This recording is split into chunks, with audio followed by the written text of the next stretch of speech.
This is the source of news and information that matters to you. This is Bicol Net TV. Kasunod kang Bicolano worldwide. This program is brought to you by Gentleman Bicol and the Forum for Family Planning and Development Incorporated.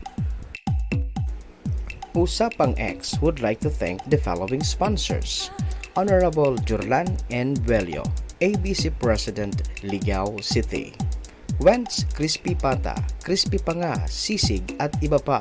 For orders, contact 0917-892-3819 or 0998-586-9665. Lia Boris Meat Shop and Barbecue Stand, located at Bagtang Maroroy, Daraga, Albay, with telephone number 483-0526, with cell phone number 0928-600-3166. Delicious LDR Food House. For orders and deliveries, call or text 0920-514-4558 and look for Miss Da Liabore. Marcado Hideout Bar and Grill. Asian Gold Derma and Spa, located at Medical Clinic Building in front of LCC Express Mart, Albay, near Bob Marlin and Robinson's Supermarket, walking distance from Jollibee, Albay. Infinity Perfume and T-Spot Albay. For orders and deliveries, visit our Facebook page at www.facebook.com/tspotalbay. Sa T-Spot, siguradong freshly brewed tea on the spot!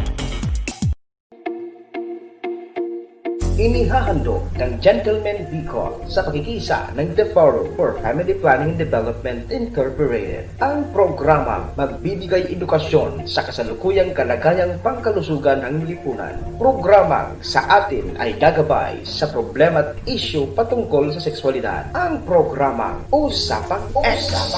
Usapang Edukasyong Kalusugan at Sexualidad, kasama ang mga ex ng bayan, Richard Hayan at Jed Bayron. Usapang Eks. Usapang Edukasyong Kalusugan at Sexualidad, dito lamang sa Bicol Net TV. Kasunod kang Bicolano worldwide. Sina Richard Hayan at Jed Bayron. Usapang Eks. Usapang Edukasyong Kalusugan at Sexualidad. Usapang Eks.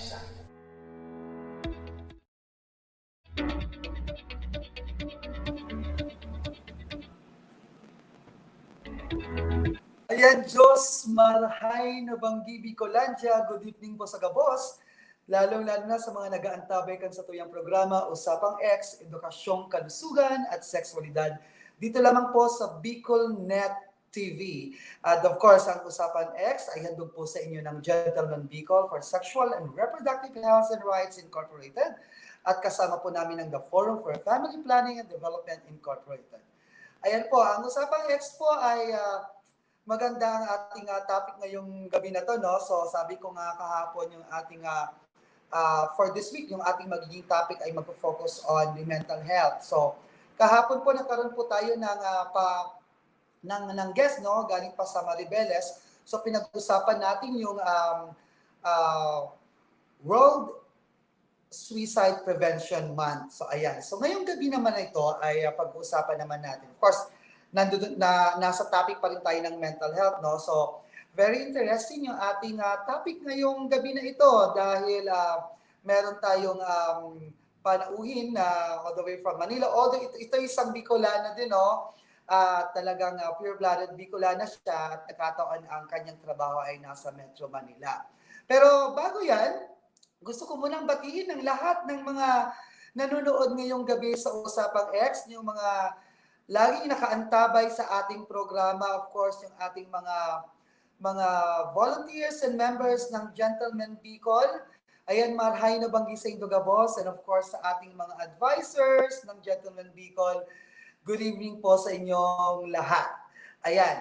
So, gusto ko rin na take yung opportunity nyo, batiin yung ating mga nurses from different treatment hubs sa Bicolandia.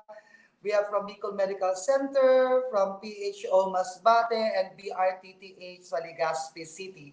And sa lahat po ng social hygiene clinics dito po sa Bicol Region.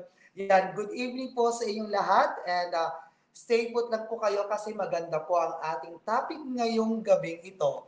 So, ang ating topic ay coping with depression. So, very timely po kasi alam naman natin na sabi ko nga kahapon ay medyo tumataas yung bilang ng mga cases na nagkakaroon ng mental health problem, no?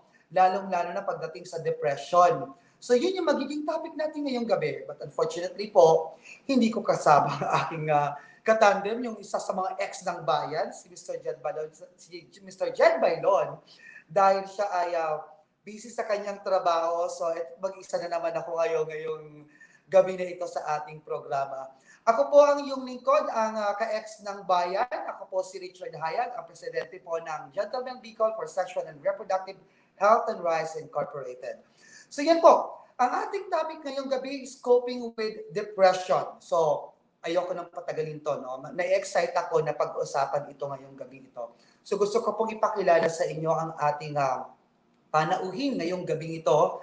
So siya po ang Program Associate of the Forum for Family Planning and Development Incorporated, Program Director of Asian Network of Youth Volunteers in the Philippines, and one of the My World 2050 Field Advocates Program. Before working with the forum, she managed her own organization, Tarabangan Albay Incorporated, an organization that focuses on humanitarian activities. She's also an advocate for reproductive health, LGBTQIA, safe space, and mental health. She was invited by Dr. Boy Abunda to participate in the Boy Abunda Roundtable conversation and discuss the issues faced by the LGBTQIA. And to the second Boy Abunda Art Talk or BRAT, where she talked about her mental health story. Ladies and gentlemen, welcome po natin ang ating panuhin ngayong gabi sa Usapang Eks. We have Queenie Faye Nick Maravillas. Hi everyone, marami Hello, na banggi po. Yes, maray na banggi. Sabi ko nga sa mga nanonood ngayon sa Pang-X, sabi ko, pure-blooded Bicolana ang ating guest. So, medyo okay lang na minsan magbibicol tayo, no? Para doon sa mga kapwa nating Bicolano na nanonood ngayong gabi. Kumusta ka, Nick? Oh my gosh, it's been difficult. Ang hirap ng pandemic, no? So, oh my At gosh. matagal-tagal na rin, hindi tayo nagkikita-kita, no? Yeah. Last year lang yon, di ba? Oh. After nung nagkaroon tayo ng pandemic, hindi tayo basta ngayon nagkakakita-kita at yun nga. Pero patuloy pa rin yung ating advokasya, yung sinusulong nating advokasya, di ba? Yes. Ayan, bati ka muna dito sa lahat ng mga tagapanood ng Usapang Eks. Hi, good evening po sa lahat po ng nanonood ngayon sa Usapang Eks. I'm really grateful that to be part of this tonight because this is something that I'd like to share with everyone.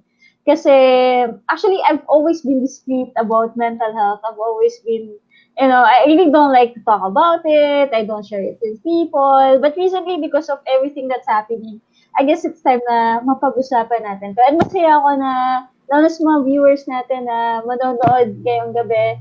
I'm really grateful. Sana makinig kayo sa kwento at sana marami kayong matutunan from us na ngayong gabi. Ayan, sige. So, Nick, no, so simulan na natin ang ating Usapang Eks ngayong gabing to, no? Basically, di ba, I remember na yung isa doon sa introduction na nabanggit ko kanina, na naging guest ka sa isang roundtable, no? Ang swerte naman kay Boy Abunda. And you talk about your story on mental health. Can you give us a brief story brief na nangyari during that time nung ikaw ay naging guest ni Boy Abunda? Yeah, kasi actually it was like something really unexpected. Kasi actually I met Tito Boy's staff sa Twitter. And he just saw my post and stuff and then like connected with me, tapos invited me to the event. And to my surprise, I was really surprised na meron mga celebrities. And I was like, okay, I'm a non-celebrity, but it was something really special because I've seen and heard stories about different artists. I was with Kylie, I was with Bella Padilla and kay Jasmine Curtis Smith, kapatid niyan. And it was something really awesome kasi they also shared their stories and it was really an inspiration. Though I really can't disclose kung ano yung mga nakwento nila. But it was really something na that would remind us na lahat talaga tayo, lahat tayo, we experience pain, we experience so many things in our lives. It doesn't matter who we are. Diba? Yun yung ano. Tapos, I was very intimate kasi there were like only 70 people lang na nanonood during that time. And it was, because it was intimate, parang alam mo yun, mas freely na-share ko talaga yung story ko. And that event was also featured na ano, siya sa Bandila, sa Magandang Umaga Pilipinas, yung morning show ng ABS. So it was really, really special and very intimate na nakapag-share talaga ako ng kwento ko, na-share ko lahat nung, grabe talaga, it was so intense. It was so nice. And so, yun Yes. talaga yung mahal. Mm-mm. Now, yung nabanggit mo na you're sharing your story. Now, siguro, pwede rin ba na ma-share natin yung story mo sa mga kapwa nating Bicolano? And kahit doon sa mga nanonood sa atin ngayon, no? Actually, yung mga nanonood sa atin ngayon, hindi lang mga Bicolano, no? Mm. Na naka-live din tayo sa Facebook. Tapos may mga nanonood din from other region na sana ay kapulutan nila ng aral at mag-inspirasyon sa kanila. So let's talk about your story. So, talking about the depression, ano yung mga that time nung nasa stage ka na yon? Ano yung mga nangyari sa iyo? So let's talk about your story. Yeah, so kasi I think for me, I lived a very difficult life. Pero like people didn't see it because of my father, because of her family. Parang kumbaga na-cover up siya ng lahat and people think, I remember nga somebody na nag-chat sa akin, alam mo ba, I wish I had your life. I wish I'm Nick. I wish I'm you. And I was like, you don't know, you don't know what I've been through for you to say that. Pero I understand kung saan siya nanggagaling. Pero kasi at that time, people only saw those like achievements na natanggap ko, not realizing na ang dami kong pinagdaanan. I really had a very difficult time managing my emotions. I had a very difficult time coping with everything that had happened. Siguro this is something that had happened to me a few years back. Siguro I'm sharing this not to, kumbaga, this is not to blame anyone, this is not to harm anyone, but I wanted to share this story because I've learned from this. And I think for those people who will hear these stories, is that may matutunan din kayo from this experience. So, when I was suffering from depression, yung time na yun, hindi ko pa alam na I was depressed. Kasi, una, hindi pa naman ako nakakapagpa-check up noon. Tapos, I really didn't have any idea about psychiatrist or psychologist.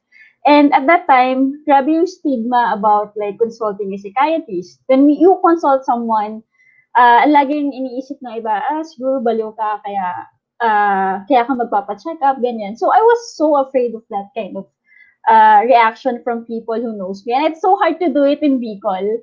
So, I really can't do it. So, at that time, I was with someone. It was a long-term relationship.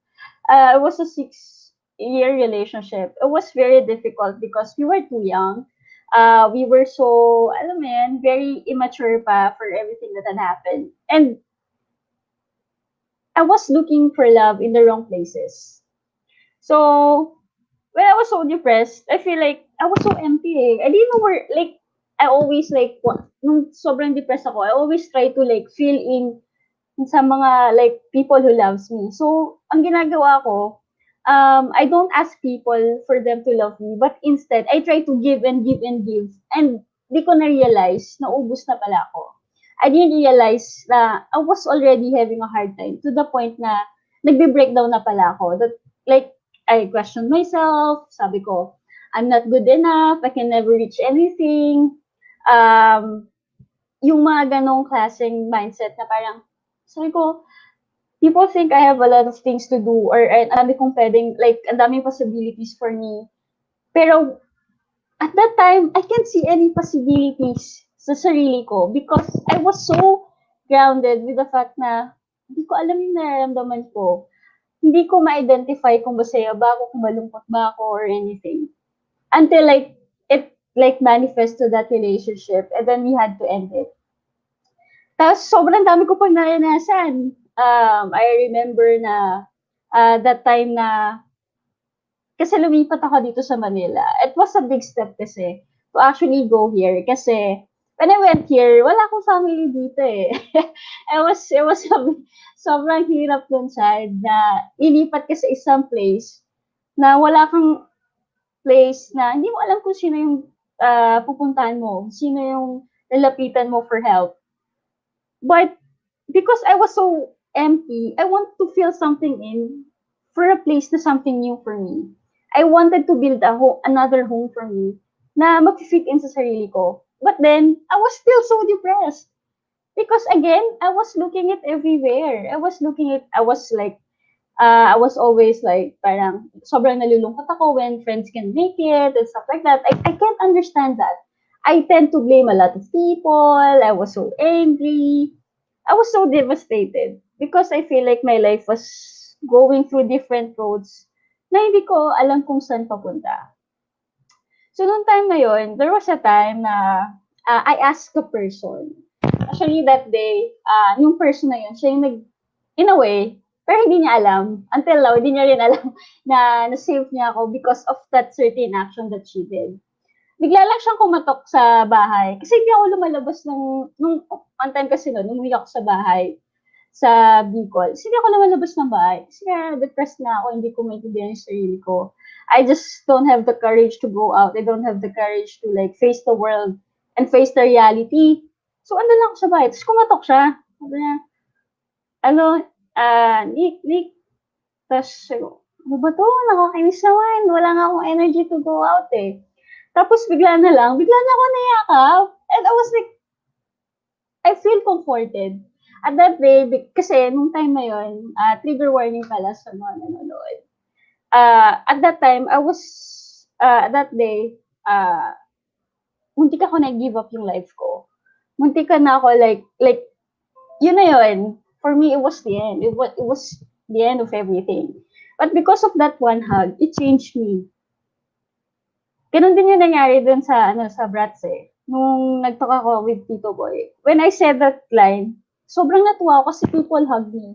Imagine the power of hugging that could change someone's perspective about life. It didn't fix anything, but it made me feel better. And that's something really important. Tapos another pa, I remember pa, I really don't share these stories, pero ito, ngayon ko lang talaga ito ikikwento sa lahat. Itong kwento, sobrang depressed ako for so many things. Pero ito specific, isa to sa mga parang naging reason why I felt so down. Pero ito din yung isang rason kung paano ko bumangon in life. Kasi, diba, I was a motivational speaker. I'm still a motivational speaker. And it was so hard to tell people that I was so depressed because how can a motivational speaker speak so positively tapos ako pala yung may problema. Tapos, at that time, sige, sobrang hirap na ako, sobrang nahirapan na ako because I don't know what else to do. Alam mo yung hurtful moment that had happened to me in my life is that when I feel like I lost everybody.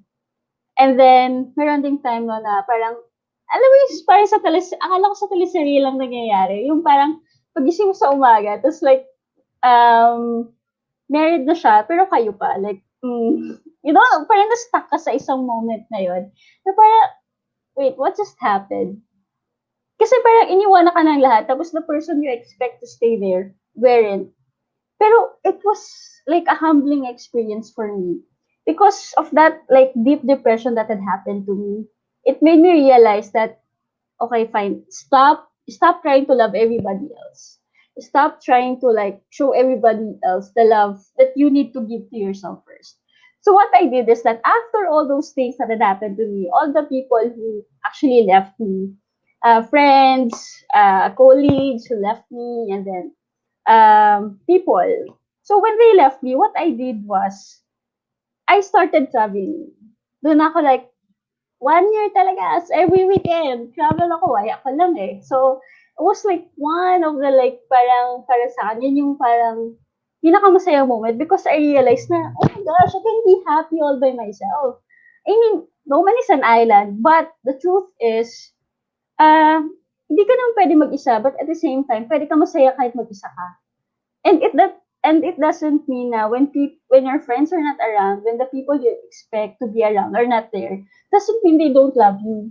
Sometimes it's just adulting, diba? Sometimes there are days that we can't just be there for the people that we care about, no matter how much you want it, because kahit sila may pinagdadaanan. And that deep depression encouraged me to become the person that I am today. I learned to love myself more. Now I don't depend my happiness to someone else, 'di ba? Parang before pa pumasok yung kahit sino sa buhay ko, masaya na ako. Unlike before na I was sad, so I need you. So I need friends, I need people. So I was so extrovert until I become introvert. Pero it was like one of the happiest time of my life or moment of my life because I learned so much about myself. I learned na ngayon I can cook. Oh my gosh, diba? Tumaba ako. Tumaba ako. Di ba? Sabi nga ni Sir Kevin sa mga comment niya, sabi niya, nagsisitabaan tayo, no? Payat na natin daw. Diba? Like, you learn so much from it. You learn so much from depression. Like, ako tumaba talaga ako. I was so afraid to cook. I've been to, like, some of the relationships that I had was very abusive, verbally and physically. So it was like, I couldn't see my worth. I couldn't see the person that I am. But when I left all of that, now I've become really happier. It's something that, like, parang, if it happened again, I'm still grateful that, like, na dumating sila sa life ko, na it happened because I've become stronger. Still, things are not easy, especially ngayon na pandemic. I still feel sad, I still feel gloomy, I still feel like parang I don't want to go on, I don't want to keep going. But at the end of the day, pag naisip ko yun, or when I still feel depressed, or when I have this anxiety and panic attacks, I would always remind myself na, maybe today is not better, but that's fine. Maybe tomorrow. If tomorrow is not better, okay, maybe tomorrow. Maybe tomorrow, maybe tomorrow. And until you reach that happy day that you deserve. So, yun. So, yun yung Ayun. story ko. Sige. You know, isa lang sa medyo tumatak sa akin yung sinabi mo kanina na don't depend your happiness to other people. Parang ouch. Parang medyo tinamaan din ako doon, no? So, way back before, no, I always depend my happiness to other people, with my partner. So, may mga times na biglang pag hindi maganda yung takbo ng relasyon, I really feel depressed to the extent na minsan nagkukulong ako. I experience na nagkulong ako no, for 15 days na nasa kwarto, hindi ako lumalabas. So medyo tinamaan ako doon sa sinabi mo na don't depend your happiness to other people. Pwede naman tayong maging masaya, no? Kahit wala kang partner, no? Although you have Yes. your family naman, nandiyan sila, no? You have your friends. Well, anyway, Nick, no? Doon sa nabanggit natin na pinagdaanan mo, no? How did you cope with it? Ganun ba? Sana nga, sabi ko nga nung pinagkikwento ka, sana lahat ng tao ay katulad mo na kayang i-handle yung ganong sitwasyon. But there are people na medyo hirap sila at hindi nila kayang i-handle. Sa part mo, Nick, noong that time na nasa stage ka na ganon, how do you cope with it? Yung sinabi mo nga, isa yun, so you travel a lot, no? Pero Yeah. ano pa yung mga bagay na ginawa mo? First and foremost, actually, before the traveling, first, I accepted the pain. I accepted that it hurts. I accepted na parang, the things that I'm going through is painful. And that's okay. I need to feel all those pain. Whenever like I feel pain, like I always remember, I forget kasi the movie. I watch it in a certain movie and sabi ng movie na parang why do we always cry? Why do we always, like, ba't tayo, kailangan natin umiyak? And then, like, sabi nung isang character doon, which I forgot, sabi niya is that, because the moment na, di ba, nung baby tayo, for us to be able to find out if a baby is alive, kailangan siya umiyak. Maybe crying or feeling all this pain are actually a sign that we are alive. Because if we don't feel anything, it means we don't exist here anymore. We're not here anymore. So pain is something that you don't romanticize pain, but instead you accept this pain and you get through it. Hindi mo siya, wag mo siyang takasan. If you're really in pain, accept it. You can never move forward if you skip the pain. If you skip accepting all these things that's happening to you. Second, once you accepted that you're in pain, is that do your best na like sa akin kasi at that time, for me to be able to move forward with my life is that I always tell myself that it's so hard to be happy on my own for now. Pero what will I remind myself is I can do better tomorrow. And third, isa pa sa mga ginawa kong coping is that uh, I don't let people fix me. I always tell people, I don't need fixing. Yes, I'm broken. Yes, I'm hurt. Yes, I'm at this state where I needed to get up and like, help myself. But at this point of time kasi, no one should help me. It's not because of pride. It's not because you don't want people to help you. But it's because at this point of my life, now it's my responsibility to like help myself, to get myself out of this because everybody is capable of lifting me up. But the person who's much capable of doing that is myself. Halimbawa, I feel sad. It's not because you can choose. Kasi may days pala na parang you can choose to be happy. Kasi there are days talaga na hindi mo mapilit yun eh. Pero you just accept. Tapos biglang maging masaya ka na lang, maging okay na lang din yung mga bagay-bagay. And I think that's one way of coping. Tapos isa pa sa mga nakatulong sa akin is I listen to songs na uplifting, di ba? Pero pag kailangan ko ma-feel yung pain, talaga yung emo talaga. Oo, di ba? Talaga yung emotional songs na iyak ka talaga, magdadrama ka talaga, gano'n.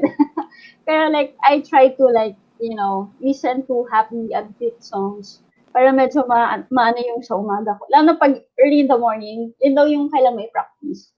Tapos, ito yung pinaka-importante na ginawa ko to cope.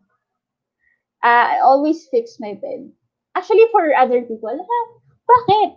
Why is fixing your bed the most important thing you've ever done to cope? Because if you can fix your bed, you can fix your life. Kasi diba, usually pag depressed ka, you can fix anything. You just let, like, kung makalat, diba, usually makita mo for some, pero hindi ko nila lahat eh, kasi iba't ibang case na yun. Pero for my case kasi before, like, medyo makalat ko, hindi ko malis yung kwarto, ganyan. Pero nung punta ko dito sa Manila, talagang isa sa mga naging mantra ko is like, no matter how bad my day is, I'm gonna fix my bed. Because, kung yun lang yung nagmamatter or kung yun lang yung maayos ko for today, it's fine. Because I'm capable of fixing of other things, maybe on the next day siguro, or maybe on other time. But the point is, I can fix everything, and I will do it because I want to, and I'm decided to do it. And ito last na talaga, is that be patient to yourself. Kasi hindi naman yun agad-agad eh. Hindi naman yung pagkagising mo sa umaga, kaya mo nang linisin yung kwarto mo, di ba? Or very motivated ka na to do things. So, be patient and be kind to yourself because it's not an easy road.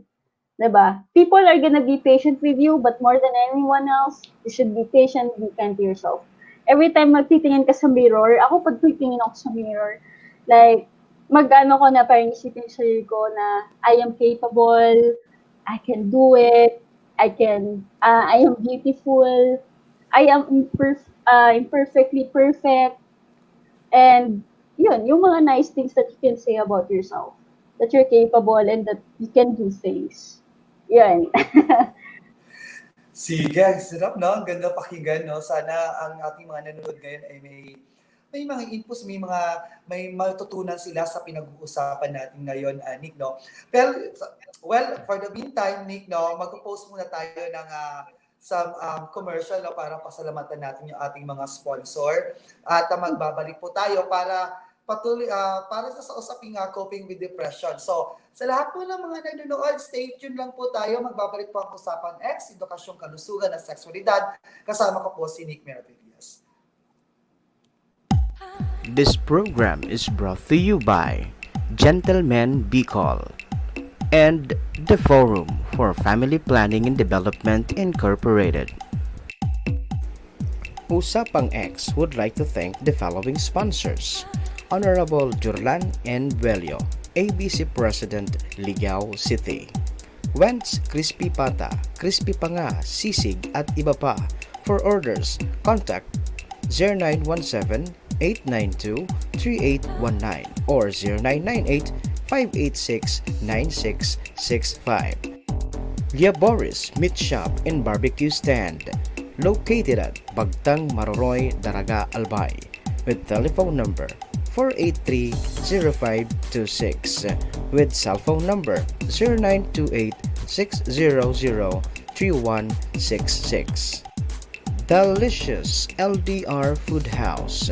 For orders and deliveries, call or text 0920-514-4558 and look for Miss Da Liabore. Marcado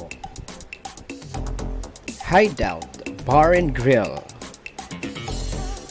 Asian Gold Derma and Spa, located at Medical Clinic Building in front of LCC Express Mart, Albay, near Bob Marlin and Robinson's Supermarket, walking distance from Jollibee, Albay. Infinity Perfume and T-Spot Albay.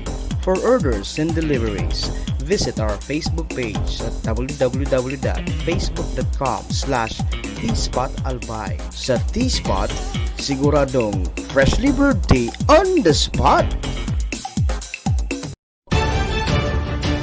This is the source of news and information that matters to you.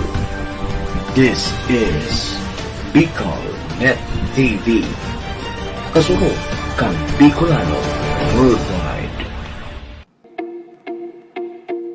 Inihahandog ng Gentleman Bicol sa pakikisa ng The Forum for Family Planning and Development Incorporated ang programang magbibigay edukasyon sa kasalukuyang kalagayang pangkalusugan ng lipunan. Programang sa atin ay gagabay sa problema at isyu patungkol sa sexualidad. Ang programang Usapang Eks, Usapang Edukasyong Kalusugan at Sexualidad, kasama ang mga ex ng bayan, Richard Hayan at Jed Bayron. Usapang Eks, Usapang Edukasyong Kalusugan at Sexualidad, dito lamang sa Bicol Net TV.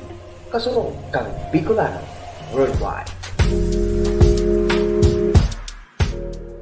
Sina Richard Hayan at Jed Bayron. Usapang Eks, Usapang Edukasyong Kalusugan at Sexualidad. Usapang Eks.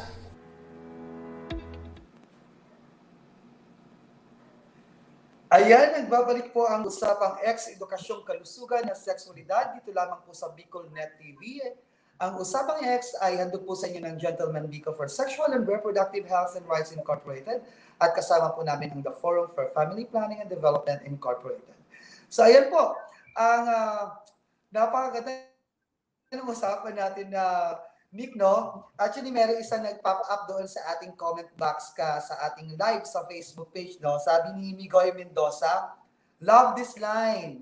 If you can fix your bed, you can fix your life. O nga naman, no? Ang ganda-ganda ng linya na to. Para medyo tinamanin. Kasi ako may times na minsan talagang, kahit ako pag-ising ko, dire-diretso na ako sa banyo, hindi ko na na-fix yung mga bagay dapat na i-fix. No, ayan. Sige, Lexa, patuloy natin yung usapan.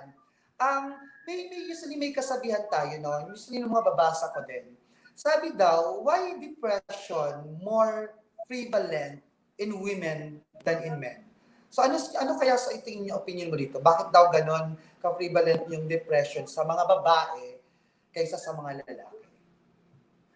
Actually, I'm not in the right place to say why. Pero like, what I can say is that, sometimes it's really hard to process I think, para sa akin kasi, though that, yun yung sasabi ng statistics, pero for me kasi, it's equal It's equally hard for everybody. It's equally hard for whatever your gender is. Ang hirap ng depression. Actually, di ba yung Pilipinas nga, we say na tayo yung pinakamasaya na bansa sa Asia, di ba? But actually, kapag tinan mo yung statistics natin sa depression, tayo rin yung isa sa may pinakamataas na numbers when it comes to people who are actually living with depression.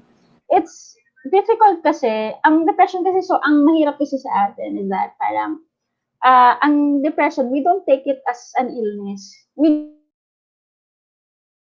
just take it as something na, okay lang yan, hindi ko naman kailangan i-mind yun. Kasi, just me ako lang yan. So, ang ginagawa natin, parang namamaliit natin kung ano yung kaya ng depression, kung ano yung pwede niya mag-epekto sa atin. And, parang ako dati, I didn't think na maging ganun yung effect ng depression sa akin. Kasi, isa pang instance na nangyari sa akin is that, alam mo ba, like, I applied to at least 30 to 50 jobs. Hindi ako ma-hire, Chad.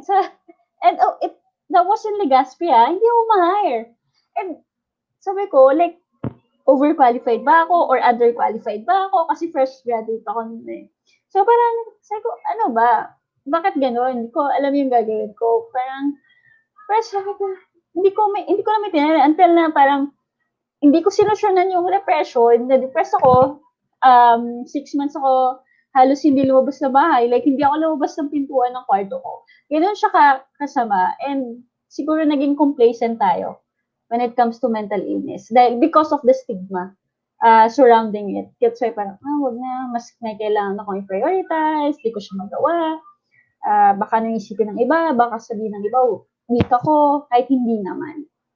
Yun yung sa tingin kong nangyayari sa atin.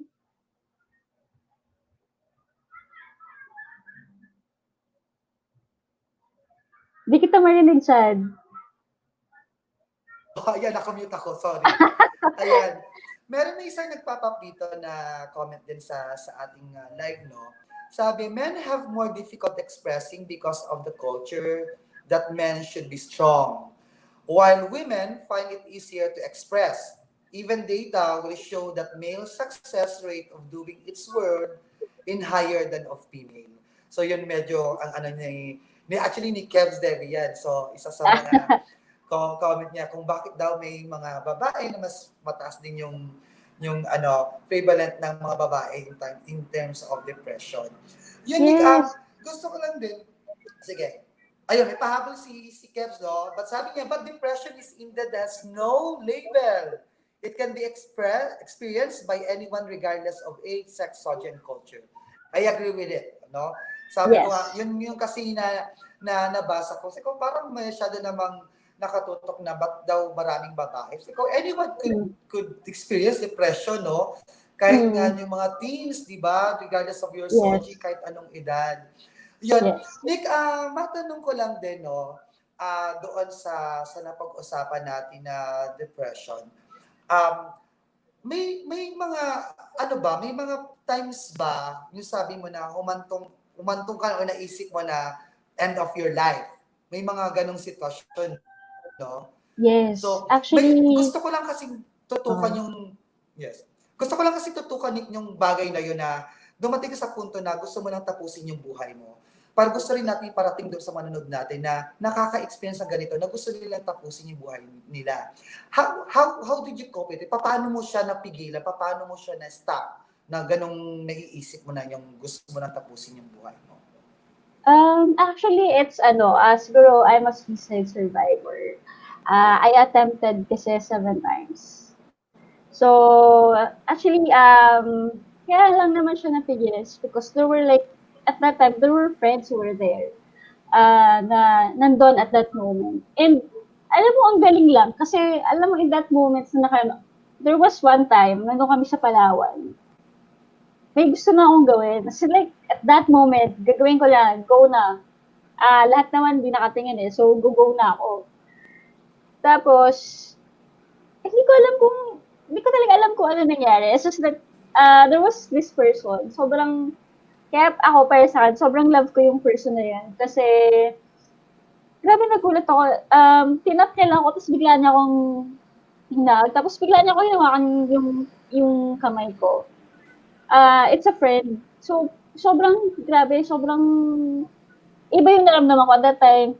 Sabi ko, is this a sign na I shouldn't do this? Is this a sign na I should hold on a little bit? Kasi I think at those times na nangyari yun, na gusto ko na talaga, ayoko na. Pagod na ako. Alam mo yun? Kasi talaga ang daling sumuko eh. Ang dali lang talaga. Ang daling mag-give up na lang for everything that you have right now because you feel like there's nothing to lose. And it's so difficult. Pero I think the moment that stopped me is that not because I still had the will to go on, but it's because there were people surrounding me that kept on trying to like, alam mo yun, yung actually signs na hindi sila unconsciously nagagawa nila for me. And it was really something very important. I also remember a friend when I was like really having a hard time. At least, I think 1 year yun, grabe yung episodes ko. So, ang ginagawa niya, she's a doctor kasi.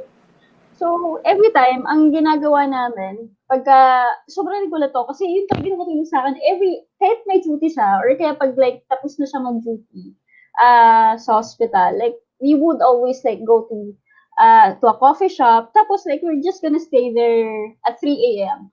Tapos ang gagawin lang namin, walang magsasalita. It's like, it's just so peaceful. Parang nakafeel ako ng comfort because, diba, there were so many times in our life where we feel like there's so many people pero you feel alone. Diba? May mga ganong instances eh. Pero at that time, at that moment, I feel like I have someone else. I feel like there's someone who like cares about me, someone na, kahit who doesn't have the right words, who doesn't have like everything na parang good things to say, but someone who's actually willing to stay at that moment is really something na nagkaroon talaga ng impact sa life ko. And I hope we have to be like that for everybody else. We have to be kind. We have to, kindness is very important, especially for people who are suffering from depression. Because we understand that we're really difficult to handle.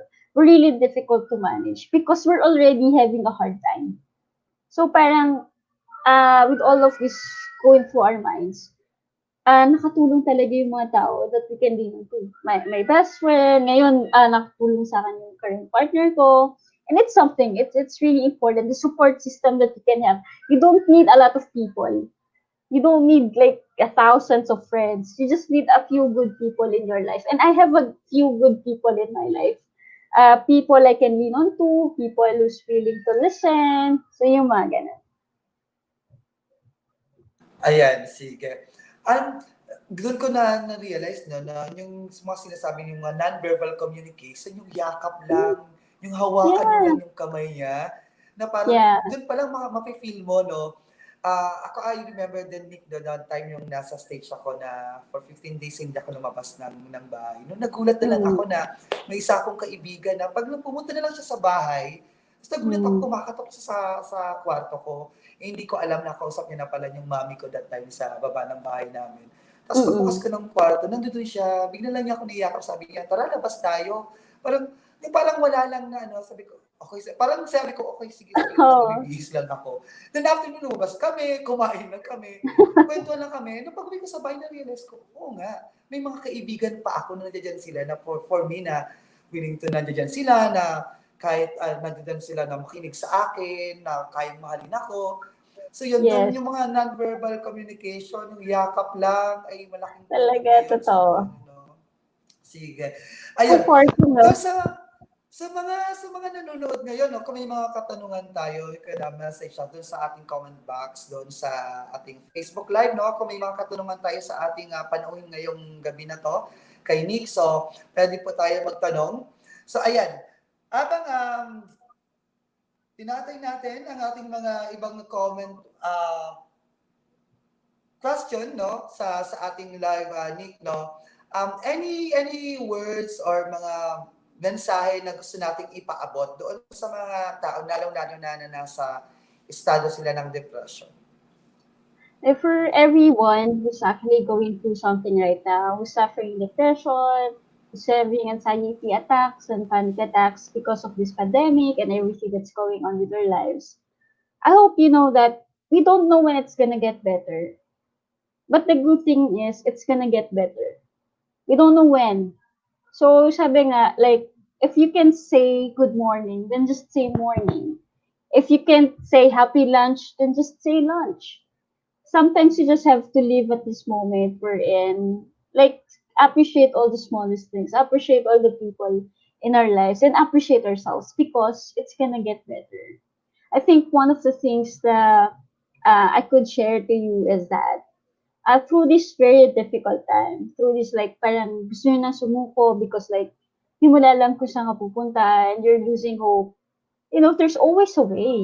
You just have, sometimes you have to open doors. Sometimes you have to open opportunities. And when you think the doors are still closed, make one because there's still always a window of opportunity that we can do to achieve things that we wanted. Ito, share ko lang ng maiksi. I remember na, ngayon kasi I'm studying master's degree sa dream university ko. And I was like, before it was just a dream. Before it, I was just frustrated to have it. And di ko siya nakuha because na-stuck ako at that moment where, like, ayoko na. And then one day, gumising ako and I was so motivated and I have it now. Imagine the things that you'll have or that you will experience sooner because you didn't give up. Imagine the people that you're meant to meet kapag hindi ka sumuko. If there's like things that I've realized and na tumatak sa akin na as very important is that I'm grateful for all the bad things because now I have the good things. I still have the bad things though, but still there are like better things that's happening. And I think that's one step of healing. And we're all gonna heal. We don't know when, but we're all gonna heal. I think that's the most important message that I'll give to you.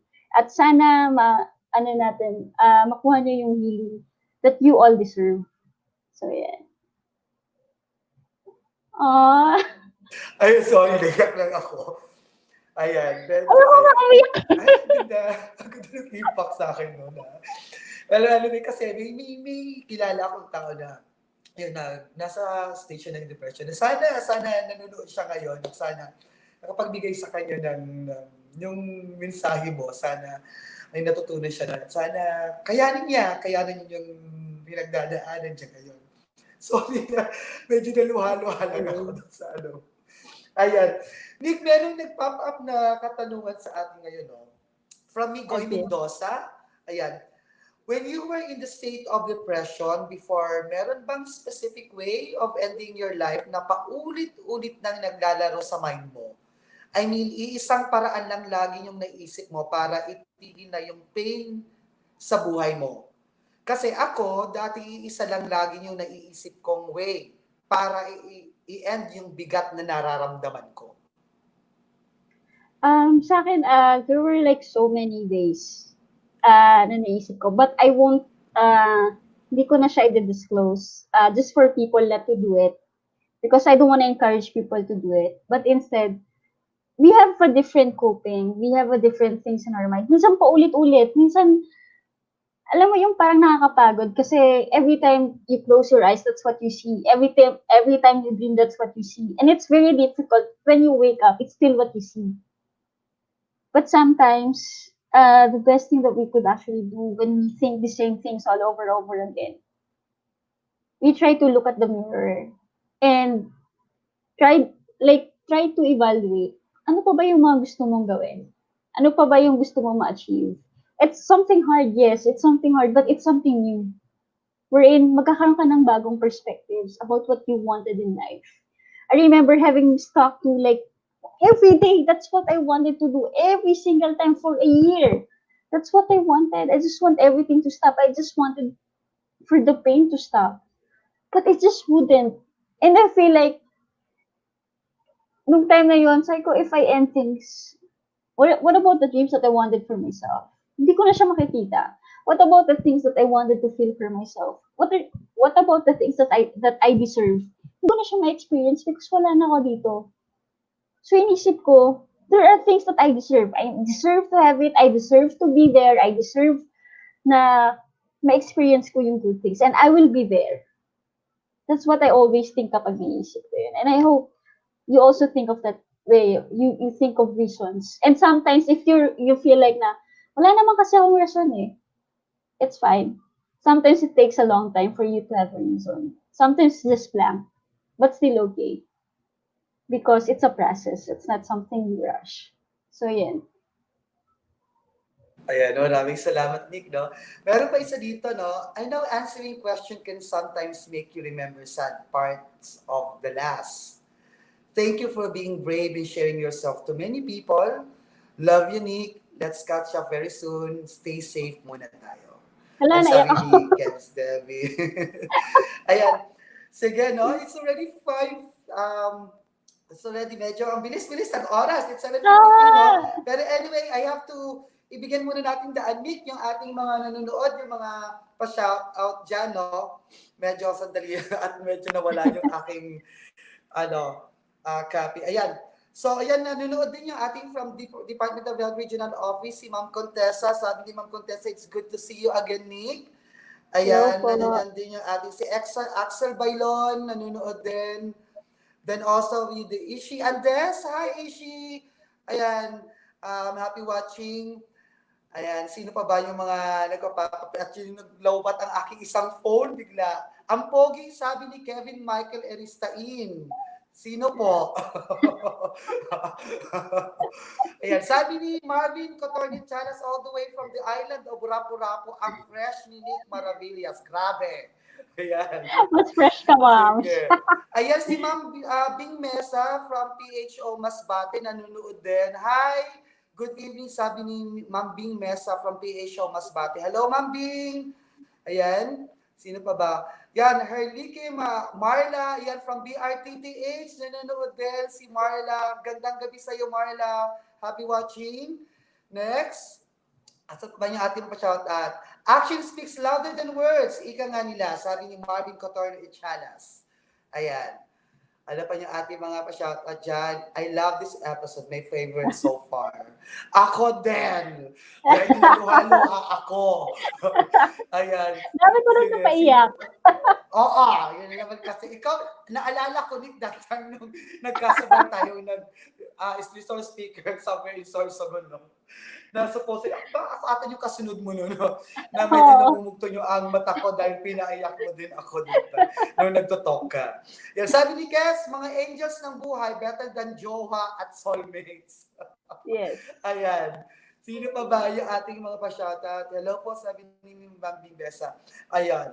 Sabi nga daw ni Kevin kanina, no, sumama ka na daw sa club namin, yung mga dogs.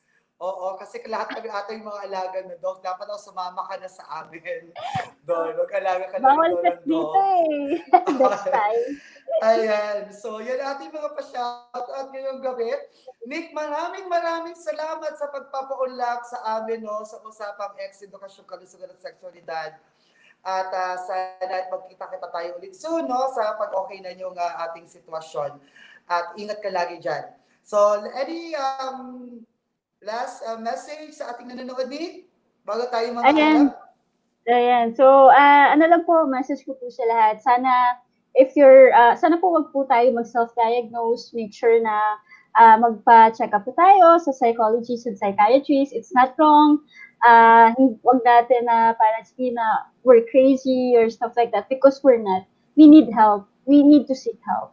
And sana let's not ask people to be a Tinkerbells in our lives. Let's ask people to be someone who will support us, who will never leave us. Pero at the end of the day, sana tayo pa rin yung mag-ayos because we are capable of doing it. And sana huwag tayong sumuko. Every time na susuko ka, sana sasabihin mo sa sarili mo na pagkasuko-suko ka na, sabihin mo, sige, ayoko today, pero lalabanan ko to.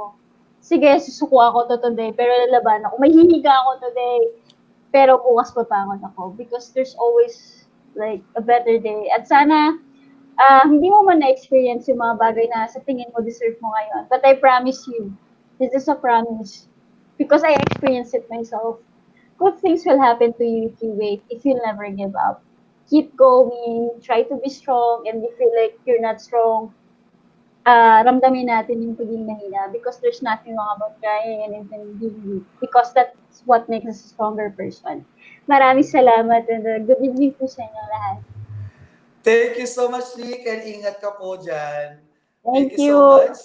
So ayan po mga ka-ex, dyan po nagtatapos ang ating programa ngayong gabi nito, Usapang Eks, Edukasyong Kalusugan at Sexualidad. Andun po sa inyo ng Gentleman Bicol and the Forum for Family Planning and Development Incorporated at kasama po namin ang BicolNet TV. So ayan po, maraming salamat po sa nanood ngayong gabi and sa lahat po ng mga sponsor ng Usapang Eks. Thank you so much and don't forget po, every Friday po magkakaroon tayo ng raffle draw. Lima po ang mananalo ng worth 100 pesos sa load, no? So 5 po yan. So all you have to do, just like the page of BicolNet TV at i-share po alinman sa mga program ng BicolNet TV. And every Friday po magkakaroon tayo ng raffle draw. 5 po ang mananalo ng tigwa 100 pesos worth of load sa programa ni Maestro Nel sa Edukasyon dito sa BicolNet TV. So just like the page, share alinman sa mga programa ng BicolNet TV. So yan po. Diyos marahay na bagi po sa inyong gabos. Ako po si Richard Hayag para sa Usapang Eks, Edukasyong Kalusugan at Sexualidad. Kita-kita po tayo bukas, same time, 7 p.m. to 8 p.m. dito lamang po sa BicolNet TV. Goodbye! Marahay na bagi po sa inyong gabos.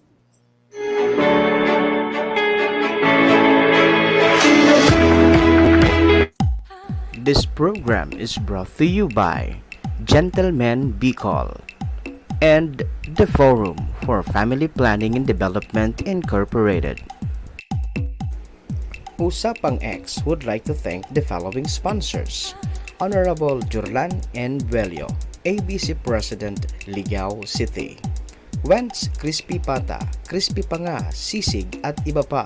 For orders, contact 0917-892-3819 or 0998-586-9665. Lia Boris Meat Shop and Barbecue Stand, located at Bagtang Maroroy, Daraga, Albay, with telephone number 483-0526 with cell phone number 0928-600-3166. Delicious LDR Food House. For orders and deliveries, call or text 0920-514-4558 and look for Miss Da Liabore. Marcado Hideout Bar and Grill. Asian Gold Derma and Spa, located at Medical Clinic Building in front of LCC Express Mart, Albay, near Bob Marlin and Robinson's Supermarket, walking distance from Jollibee, Albay. Infinity Perfume and T-Spot Albay.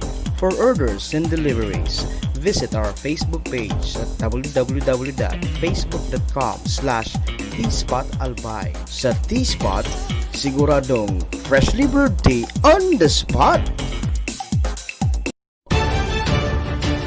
This is the source of news and information that matters to you.